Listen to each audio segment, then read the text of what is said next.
Nachukua nafasi hii kuwapatia ujumbe huu wa leo. Kwanza, hamjambo, habari zenu? Nashukuru.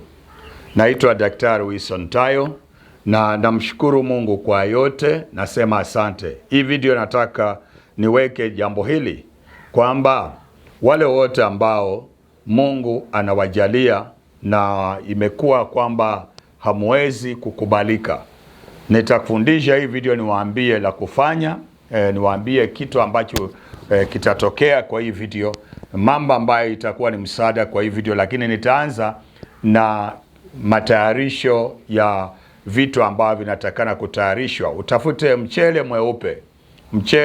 mweupe ambao grains zake, yani zile mbegu zake, zile grain nyeupe. Ukishapata kiasi chochote kila ambacho unaweza, weka kwa maji masafi, osha huo mchele. Ukimaliza kuosha huo mchele, yale maji ambayo yanabaki ndiyo muhimu.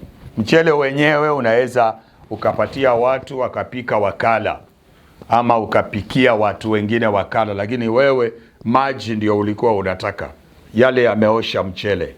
Sasa chukua jani la miujiza, mnalijua wengi ambao nimewaonyesha.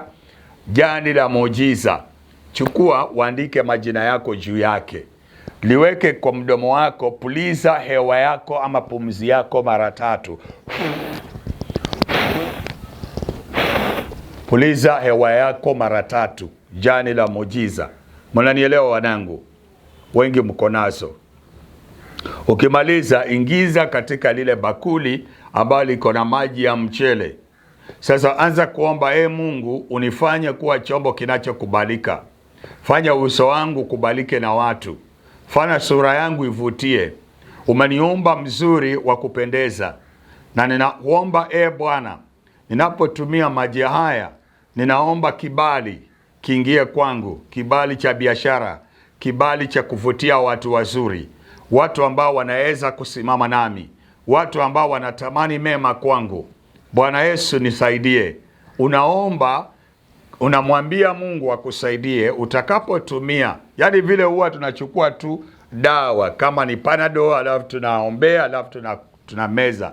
Tunasema Mungu nisaidie kichwa yangu itulie ninapomeza Panadol. Unaenda hospitali unadungwa na unasema Mungu, hata madaktari wanaomba, Mungu, ninapodunga hii shindano kwa huyu mgonjwa, ninaomba hii shindano ukatumia hii dawa kumponya, maana sisi tunatibu na wewe Bwana ndio mponyaji. Basi na wewe unaomba, maana wengi umekosa kunielewa ni jinsi ya kufundisha, yani hii mambo nafundisha vipi, na kusaidia tu kuelewa. Kama vile mnatumia vitu vya kawaida na mnamwamini Mungu, maji yamechanganywa, yameosha mchele. Unaweza kupata asali original kama uko nayo, utoneshe kijiko ndani kimoja, uchanganye, alafu uombe, Mungu nisaidie napoosha uso wangu, nipate kibali, nipate kuvutia, nipate kupendeza. Maana wengi wanahangaika kwa eneo hilo. Sasa wacha nikuambie, jambo la kwanza, hii maji Mungu atakusaidia. Unapata kibali kwa watu ambao ulikuwa umepoteza kibali. Mahali ambapo palikuwa ni pagumu kupita, fanya hivyo, utaenda kupita mahali pale bila kusumbuliwa. Mnanielewa jamani? Umeomba Mungu na umemwamini na umechukua hatua ya recipe hii yenye nimekupatia. Alafu jambo lingine, kuna watu wanazeeka, miaka yao ni michache lakini wanaonekana uso wamezeeka. Maji yale ukifanya hivyo, utarudi katika sura ya miaka yako. Maroho za kukuzeesha na mahomoni za kuingia ndani yako kufanya uonekane mzee, hizo vitu vitatoka. Utarudi kama mtu uliye na miaka yako. Jambo lingine, wala ambao mna miaka 70, mna miaka 50, Mungu akikusaidia, unaweza hata ukawa na miaka 50 na ukitumia hii kila wakati ukaonekana kama mtu ana miaka 30. Yani Mungu atakusaidia. Unajua kuna vitu ambavyo ni siri tu ambazo watu wengi hatujui. Lakini maandiko nasema watu wangu kwa sababu wanapotea kosa maarifa. Sasa mimi ni mmoja wale watu ambao Mungu anatumia kupeana maarifa haya kwa unyenyekevu na kwa upole wa moyo. Wale ambao mnakubaliana hili, mnaweza kulifanya, mtaona faida kubwa. Biashara wale mnauza, mnaweza kupractice hii, mtaona ikiwasaidia pakubwa.